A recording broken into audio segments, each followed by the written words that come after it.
Sir, I need you to lower your voice, the flight attendant said, her tone sharp and accusatory. Dr. Anthony Morgan blinked in confusion, unsure why he had suddenly become the focus of attention. His words had been nothing but polite, but the tension in the air suggested something larger was brewing. Before we dive into this astonishing story, comment below and let us know where in the world you're watching from. If you enjoy stories about justice and accountability, make sure to subscribe to our channel for more. Anthony, a well-respected surgeon, had just wrapped up a grueling day at Atlanta's largest trauma hospital. With his next shift looming early the next morning, he had booked this routine evening flight to Chicago to attend a family gathering. Exhausted yet looking forward to a short reprieve, he boarded the plane and took his seat in economy class. He carefully stowed his carry-on in the overhead compartment and sighed as he sank into his seat. After adjusting his reading glasses, Anthony retrieved a medical journal from his bag, prepared to immerse himself in an article about advancements in cardiac surgery. The hum of conversation around him provided a calming backdrop to his quiet reading. Moments later, a flight attendant named Lisa Harper strode down the aisle, in her late 20s and with a polished demeanor. She wore a stern expression as she checked passengers' seatbelts and tray tables. As Lisa passed Dr. Morgan's row, she stopped abruptly and turned toward him. "Sir, your bag is slightly sticking out into the aisle," she said, her tone curt. Anthony glanced up and nodded. "Of course, I'll adjust it." He stood up, carefully repositioned the bag, and smiled politely. Lisa offered no acknowledgement, moving briskly down the aisle without a word of thanks. Shrugging it off, Anthony returned to his seat, hoping the rest of the flight would proceed uneventfully. As the plane taxied toward the runway, Lisa made another pass through the cabin.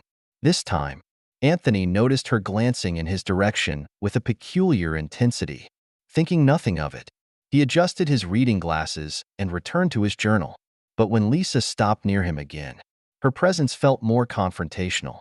"Long day at work?" Anthony asked casually, attempting to break the ice. Lisa's expression hardened. Her posture stiffened as she leaned closer. "This isn't the time for small talk," she snapped. Anthony, taken aback by her sudden hostility, blinked in surprise. "I'm sorry if he began, but Lisa had already turned away, muttering something under her breath. As the flight continued, Anthony couldn't shake the odd interaction. He remained quiet, hoping to avoid further confrontation. Yet, minutes later, Lisa stopped near his row again. This time, her glare was cold and unwavering. "Is there a problem?" Anthony asked cautiously, trying to diffuse the growing tension. Lisa crossed her arms. "I told you to keep your voice down," she said sharply, her voice rising just enough for nearby passengers to notice. Anthony frowned, his tone remaining calm. "I wasn't aware I was being loud. My apologies if I disturbed you." What happened next stunned the entire cabin. Without further warning, Lisa stepped closer and slapped Anthony across the face. The sound echoed through the plane, silencing passengers mid-conversation. Eyes widened in disbelief as gasps rippled through the cabin. Anthony sat frozen in shock, his cheek stinging from the unexpected blow. For a moment, time seemed to stand still. Passengers exchanged bewildered glances, unsure how to react. Lisa stood over him, her face a mask of anger, seemingly unfazed by the gravity of her actions. The seconds that followed felt like hours. Anthony slowly stood, his voice calm but firm. "I need to speak with the captain immediately," he said, his eyes never leaving Lisa's. The stunned silence in the cabin broke as passengers began whispering amongst themselves. Some fumbled for their phones, discreetly recording the escalating situation. Lisa's composure faltered as the reality of her actions began to sink in. A senior flight attendant, hearing the commotion from the galley, rushed to the scene. "What happened here?" she asked, her voice filled with concern. Anthony turned to her, his tone steady but laced with disbelief. "This flight attendant just slapped me. I want to speak with the captain immediately." The senior attendant's face paled. Turning to Lisa, she asked, "Lisa, what's going on?" Lisa, her arms still crossed, remained silent. The tension in the cabin was palpable as passengers watched the unfolding drama. Within moments, the captain was informed, and airport security was called to handle the situation. When the plane returned to the gate, two security officers boarded. Without hesitation, they approached Lisa. "Ma'am, we need you to come with us," one officer said firmly. Lisa's face flickered with disbelief. She hesitated for a moment before standing and walking down the aisle, head held high but visibly flustered. Passengers' eyes followed her every step, their expressions ranging from pity to indignation. Anthony remained seated, his mind racing as he processed the surreal events. The sting on his cheek was a minor discomfort compared to the weight of what had just transpired. The flight, which should have been a routine journey, had turned into a spectacle no one on board would forget. The airline wasted no time addressing the incident. By the time Anthony landed in Chicago, their HR department had already launched a full investigation. Witness statements and passenger-recorded videos left no doubt about what had occurred. Within hours, the airline issued a public apology to Anthony, assuring him that the matter would be handled with the utmost seriousness. Lisa, meanwhile, was summoned to an emergency meeting with her supervisor. She was informed of her immediate termination. Staring at the letter of dismissal, Lisa's initial shock gave way to anger, then despair.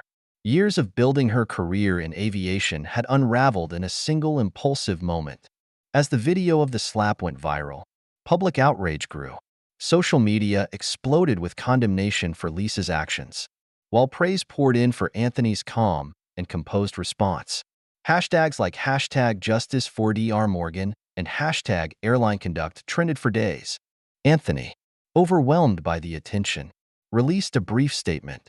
"I never expected a situation like this to unfold. While I appreciate the public support, my focus remains on ensuring accountability and advocating for professionalism in all industries." Lisa, on the other hand, faced relentless backlash.